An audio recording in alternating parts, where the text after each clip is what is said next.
hacking, banning, waɗannan kalmomin sun yawaita a wannan lokaci, musamman dai akan manhajar WhatsApp. Mutane da yawa suna ta turo ƙorafe-ƙorafi, an yi musu hacking, an yi musu banning. Wani hanyoyi ake bi don ganin an magance wannan matsala? Na ba da hanyoyi a baya, amma yanzu zan ƙara da wasu.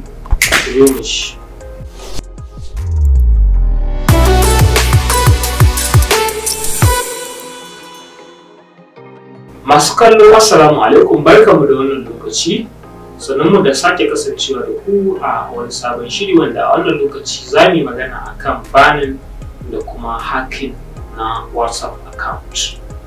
Idan kai sabo ne a cikin wannan tasha, yi kokari ka je ka danna subscribe kuma ka danna alamar kararrawa domin sanar da kai idan mun dora bidiyo. Idan ba ku manta ba, a baya na kawo muku hanya guda ɗaya sahihiya wanda za ku iya magance matsala, wato banning. Waɗanda suka bibiya ta a Facebook sun san na kawo wasu hanyoyin ma bayan wacce na kawo. Saboda haka a wannan lokaci ma zan ƙara.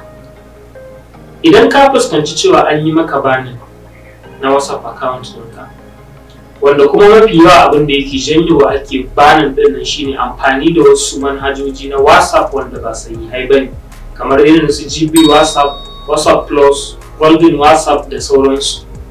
To idan WhatsApp suka fahimci cewa baka amfani da manhajarsa ta ainihi, za su kulle ka. Wani lokacin ma za su kulle wayarka. An turo maka da wani sako, za ka samu kuɗi ga wani link nan, sai ka bi, sai ka saka lambarka. To da ka bi wannan link ɗin, dama irin wani spyware ne da ake amfani da shi. Akwai wani wato ɗaukar sirri a cikin shi, wanda kana shiga duk bayananka za su fito. Kai ba za ka sani ba, amma su sun gani. Saboda haka duk ana bin wannan hanyoyi, ko kuma a ce maka za ka sami kyautar data ko wani abu makamancin. To abin da za ka yi da farko shi ne, idan an maka hacking, ka shiga setting na wayarka, sai ka je cikin apps ɗinka, sai ka nemi ina WhatsApp yake, sai ka shiga. In ka shiga za ka ga abubuwa da yawa, amma sai ka lura da inda aka rubuta clear data da clear charge. Sai ka shiga clear charge, ka goge, ka danna clear charge, sai ka dawo ka shiga clear data, shi ma ka goge.